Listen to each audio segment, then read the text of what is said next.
हरे कृष्णा।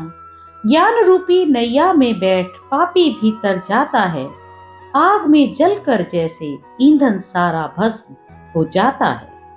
ज्ञान यज्ञ मानव के लिए सर्वश्रेष्ठ कहलाता है। अंतकरण को शुद्ध करता परम शांति वो पाता है। कृष्ण कहते हैं कि इस ज्ञान रूपी नैया में बैठकर तो पापी भी तर जाता है।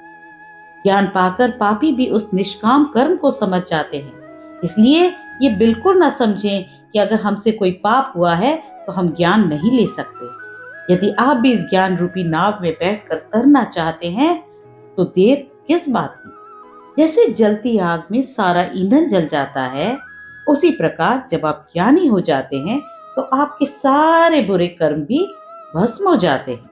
आप फिर कर्म को सिर्फ कर्तव्य समझकर करने लगते हैं और फल की इच्छा नहीं रखते। ज्ञान यज्ञ सभी मनुष्यों के लिए सबसे बड़ा यज्ञ बताया गया है। ज्ञान से ज्यादा पवित्र और बेस्ट कुछ नहीं, परंतु ज्ञान वही पा सकता है जिसे ज्ञान पाने की इच्छा हो।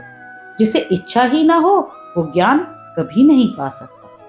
जो अपने मन के सारे विकारों बुराइयों से खुद को शुद्ध कर लेता है, ज्ञान पाने की जिज्ञासा रखता है, मेहनत करता है, वो ज्ञान पा जाता है। और जो ज्ञान पा जाता है वो ईश्वर को समझ जाता है और ऐसे व्यक्ति को परम शांति का अनुभव होता है। जो स्टूडेंट पढ़ाई में मन लगाता है, मन में उसके कुछ सीखने के लिए जिज्ञासा होती है, मेहनत करता है, तो उसके लिए फिर कुछ भी समझना कठिन नहीं रहता।